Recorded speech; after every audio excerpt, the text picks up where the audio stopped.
सकाळच्या घाईत झटपट होणारी आज आपण पाहूया गवारीची भाजी, जी तुम्ही टिफिनसाठी देखील बनवू शकता। सकाळच्या वेळेस प्रत्येकालाच घाई असते, त्यामुळे ही झटपट अशी होणारी भाजी आहे गवारीची सुक्की भाजी। चला मग आता तुम्ही पाहू शकता रेसिपीला पटकन सुरुवात करूया। इथे मी ना पावशेर गवार आणलेली होती, तर ती निवडून ठेवलेली होती रात्री। तर पाहू शकतात तुम्ही। आता ह्यामध्ये आपल्याला आहे ना पाणी घालून घ्यायचं पहिले, म्हणजे गवार स्वच्छ धुवून घ्यायची आपल्याला। आता गवारीमध्ये पाणी घालून घेतल्यानंतर लगेच आता गवारीची भाजी बनवायला आपण सुरुवात करूया। तर कढई ठेवलेली आहे गॅसवर, त्यामध्ये ना 1.5 चमचा तेल घालायचं। म्हणजे आपली जी पळी असती ना, तेलाच्या ह्याच्यामध्ये जी पळी असती त्याने मी 1.5 चमचा ह्यामध्ये तेल घातलं। त्यानंतर अर्धा चमचा जिरे, अर्धा चमचा मोहरी घालायची। ते छान तडतडले जिरे मोहरी की आपण ह्यामध्ये कढीपत्ता घालूया। कढीपत्ता ही छान लगेच तडतडतो बरं का। तर मग त्यानंतर लगेच आपण ह्यामध्ये लसूण पाकळ्या घालूया। घातलेले सर्व साहित्य आहे ना पहिले आपण ह्यामध्ये सर्व तेलामध्ये हलवून घेऊया आणि थोडासा जो लसूण आहे ना त्याचा आपल्याला रंग बदलू द्यायचा आहे हलकासा। आता आहे ना लसणाचा देखील रंग आहे ना तांबूस झालेला आहे थोडासा। गॅस कमी आचेवरच केलेला आहे। आणि आता यामध्ये घालायचं पाव चमचा हळद, 1 चमचा लाल मिरची पावडर, 1 चमचा गरम मसाला आणि अर्धा चमचा काळा मसाला। सर्व मसाल्याच्या डब्यात जो चमचा असतो ना त्यांनी घातलेले आहे। तर आता आहे ना हलवून घ्यायचं एकदा आणि त्यामध्ये लगेच गवार जी आहे ना ती घालून घ्यायची आहे आपल्याला।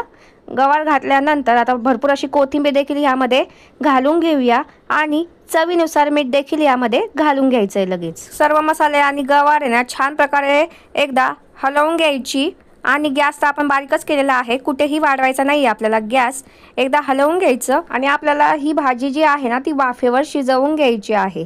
तर एकदा हलवल्यानंतर ह्यावर अशा प्रकारे पहा प्लेट ठेवायची, जेणेकरून ह्यातील वाफ जी आहे ना ती बाहेर जाणार नाही। आणि गॅस जो आहे ना तो एकदम कमी आचेवर आहे। 10 मिनिटं तरी आपण हे शिजवून घेणार आहोत। मध्ये मध्ये असं हलवून घ्यायचं 2-3 मिनिटाला, म्हणजे जळणार नाही, करपणार नाही खाली भाजी यासाठी। तर परत झाकण ठेवून दिलं, परत 2-3 मिनिटांनी झाकण काढून हलवून घ्यायचं।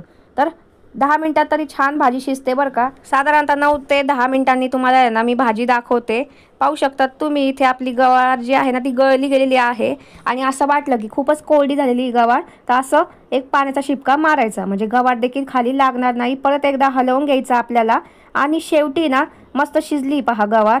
आता आपल्याला ह्यामध्ये घालायचा 2 चमचे शेंगदाण्याचा कूट। शक्यतो आपण जेव्हा कोणत्याही सुक्या भाज्या बनवतो ना तर त्यामध्ये शेंगदाण्याचा कूट घालावाच लागतो, म्हणजे छान चव येते भाजीला देखील। तर हे शेवटी घालायचं आहे आपल्याला आणि घातल्यानंतर एकदा असं हलवून घ्यायचं आणि लगेच आपल्याला गॅस बंद करून द्यायचा। तर इथे तयार आहे आपली गवारीची सुक्की भाजी। सकाळच्या वेळेत नक्की तुम्ही बनवू शकता। सकाळच्या वेळेत खूपच घाई असते बरं का।